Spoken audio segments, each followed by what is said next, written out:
Pour la lettre V, nous allons parler de la voix.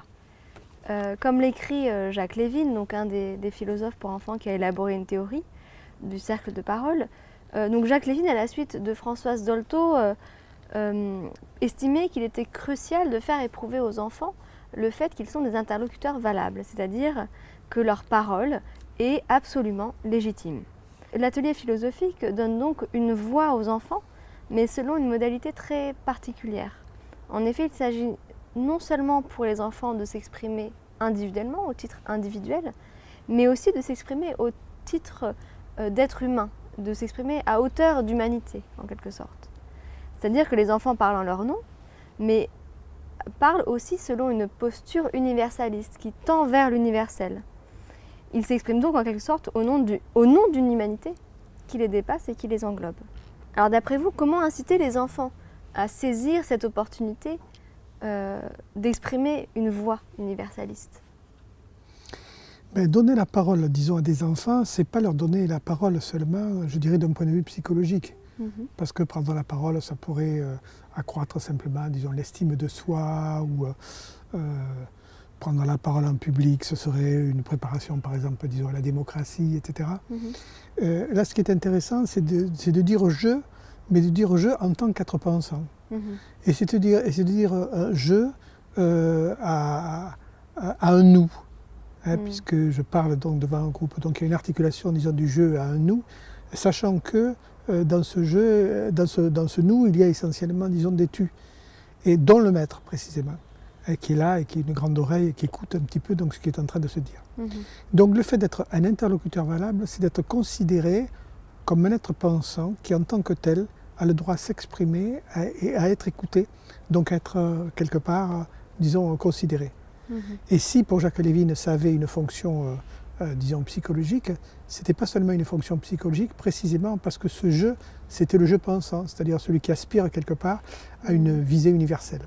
D'ailleurs, on voit cette union et ce passage du jeu au nous dans le fait que souvent les enfants, quand ils ont acquis un peu la pratique philosophique, ils vont dire « je pense que nous » pour établir un énoncé sur l'humanité. Donc c'est bien le je qui pense le nous général.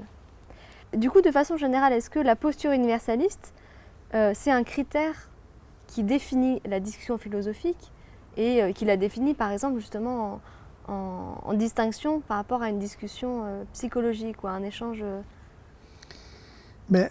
philosopher, c'est exercer quelque part sa raison sur un certain nombre de sujets, comme dit Kant.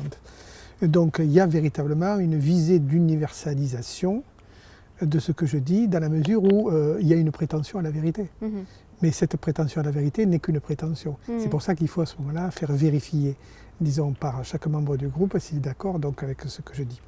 Donc on tend vers l'universel tout en sachant qu'on ne peut pas imposer sa vision de façon universelle. C'est pour ça que je parle plutôt d'universalisation comme Ricoeur que d'universalité. D'accord. C'est-à-dire j'ai une visée d'universalisation, c'est-à-dire que je vise à ce que mon propos puisse être théoriquement tenu par n'importe quel homme, mais tout en sachant que c'est un propos qui est subjectif. Et c'est en ce sens qu'une parole subjective qui prétend à l'universalité a une prétention. Et cette prétention à la validité, elle doit être vérifiée par le groupe. On parle là de psychologie de l'enfant, du coup.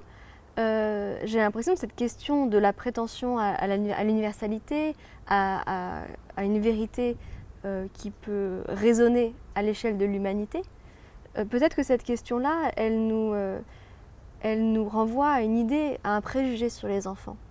C'est-à-dire qu'il y a eu, depuis longtemps, il y a eu un postulat qui est considéré que les enfants étaient en quelque sorte enfermés dans un égocentrisme, dans un nombrilisme qui les empêchait justement de penser au-delà d'eux-mêmes. Est-ce que vous pensez que la philosophie nous prouve que ce postulat est infondé? C'est-à-dire, on parlait tout à l'heure d'empathie cognitive, dans la mesure où les enfants sont capables, mais ça il faut de l'entraînement, il faut qu'ils s'entraînent à écouter, ce qui n'est pas évident, il faut qu'ils s'entraînent à comprendre ce qu'ils ont entendu, et il faut peut-être aussi qu'ils soient capables, disons, de reformuler ce qu'ils ont compris de ce qu'ils ont entendu. Parce que c'est seulement, disons, dans ce cas-là, quand l'autre se reconnaît dans ce que je dis, que je fais la preuve, finalement, que j'ai compris donc, ce qui s'est dit. Donc finalement, si les enfants se reconnaissent dans la parole d'autrui et vice-versa, on voit bien que finalement, ils ne sont pas du tout nombrilistes. Ils sont vraiment dans un échange et dans une coopération. Oui, c'est une reconnaissance mutuelle. Mm. Et puis à la question que vous posiez sur la différence entre une discussion psychologique et une discussion, disons, philosophique, je crois qu'une discussion psychologique, elle porte essentiellement sur le vécu affectif et plus généralement global, disons, de l'individu. Alors que dans une discussion à visée philosophique, on essaie de faire fonctionner, même si la sensibilité et l'imagination peuvent être convoquées, essentiellement quand même sa raison.